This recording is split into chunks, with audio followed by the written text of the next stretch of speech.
everybody, how you doing? I have a new video for you today, heavily requested, and I decided I was going to do it to help a friend also. And I think people need to know this, and I need to talk a little more about it, and it's a good video for this channel to start off with. For those who don't know, I lost my old channel. I don't have it anymore, so if you want the same Zippo Fanatic 77 content, you got to come here and get it right here. This is where I'll be posting, this is where you can talk to me, and I'll still be doing all the same old things. So let's move on with the video. So first you're gonna ask yourself, why do I even need to trim my wick? Well, the first reason you're gonna need to trim your wick is it's starting to get old and charred and black, and it doesn't light up first strike anymore, and you notice it's not light and good. That's what happens when it shrivels up and it gets black.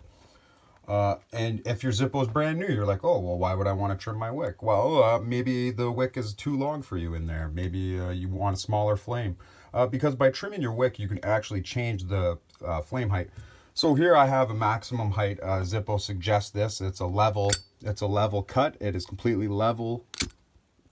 It's completely level with the Zippo. So you get a pretty tall flame, actually. See, you can see it there. So it's a pretty tall flame. Let's take a look at the wick. And you can see mine is charred and black, but it lights up first strike every time. Why do my Zippos light up first strike? Because I always have my wick pushed a little closer to the flint wheel. Just more sparks are hitting it. It makes it an easier chance for it to light up. So we can see the flame is pretty large. Maybe you want a medium wick. And then you ask yourself, Zippo Fanatic, what tools do you use to cut your Zippo wick? Guys, I use the Fisker shears or whatever the hell these are called. These are great for like if you go partridge hunting, cleaning birds and stuff like that, just cutting the wings and stuff. I got these from work. They were using them to cut wires, this little section on an assembly line. They would cut like thousands of wires a day. And I went up to them and I was like, they're cutting little steel metal wires and they're cutting these all day. And I said, how long does a pair of these last you till you got to get a new one? And they said 2 weeks. I was like, wow. And they cut like 1,000 a day for 2 weeks. They're very strong, very durable. I highly recommend them. They are very, very good. I like them a lot. I use them for a lot of things. And I think you can get them for 15 bucks at Canadian Tire. In the States, I don't know where would you get them, but they are actually Fisker brand. They are Fiskers. Just like the Fisker Axe and things like that. I'm going to have a review on that. I don't think I'll be reviewing these, but they are in this video if anyone wants them.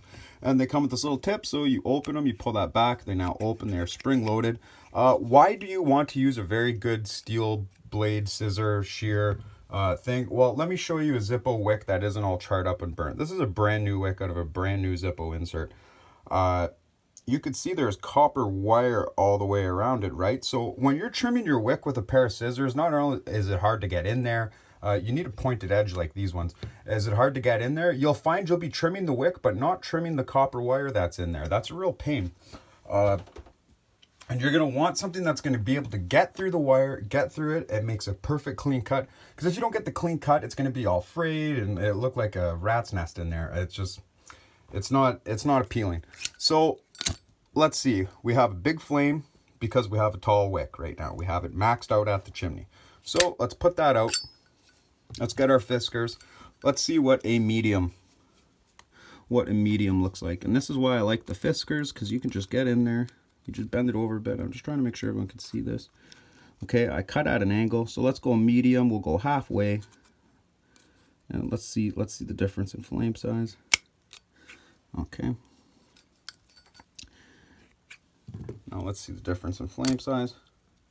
All right, so the flame has shrunk now. It's not as tall. I might not look like it on camera, but so now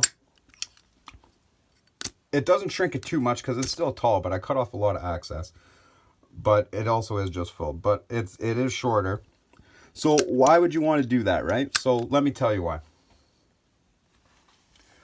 Not only is trimming your wick down gonna help you with lighting it, and it's gonna help it stay windproof because of the thing. Some people like the big flame, and I don't blame them. It's a lot easier to manage. You use more Zippo fluid that way. But the shorter your wick is, actually, the more fluid you will save. Pretty interesting fact.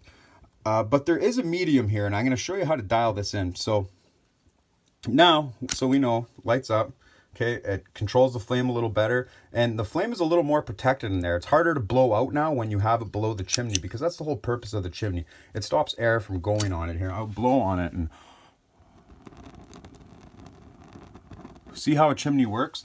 And that's how a Zippo works. So if you're trying to light this in the wind, if you're trying to light that in the wind and you're trying to use it, you have to use whatever you're trying to light. You have to put it in the chimney. A lot of people don't know that. And that's how you properly use it. So I'm going to shake it upside down because I keep opening and holding it up. It's drying it out. That's not good for the Zippo. Holding it open and drying out your Zippo is not good for it. You're going to want to always keep your fluid in your Zippo. Always keep it full, because if you're drying it out, you're burning the wick. And if you're burning the wick more instead of the fluid, you're going to be charring your wick and you're going to have to replace it sooner and always be pulling it up and trimming it, and that's annoying. So what I will do all the time is after a couple days, I'll put just a drop on my wick, go to bed, something like that. You know, just let it saturate over time. Keeping the wick saturated in fluid is what's good for it, what's going to keep it lasting and keep your Zippo performing at top peak. After 3 days, you know, it's nothing just to spray a little bit in there. Keep going. Don't be afraid to do that. So now we'll go to the final stage. Okay, so the fluid's back in there now. We'll go to the final stage, and we will cut the wick a little bit smaller. Let's see how small we can get it. Nice little soft flame. People don't like doing this, but I know some cigar guys who do. They like nothing but a soft flame, and they don't want a big one, and they use Zippo. So there we go. Now the flame is pretty short. You can see right there at the striker wheel, pretty low. Let's see what kind of flame we get. There you go. See? Even smaller flame. Now it's just a little nice soft flame. And that's how you can dial in your Zippo and cut it back. But try to cut it little bits at a time so you could dial it to the perfect flame size you want. For a lot of people, this would be efficient.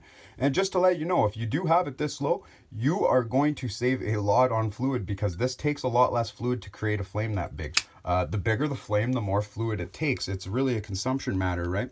So you just got to take it all in like that, and you just got to be prepared. And when you're trimming your wick,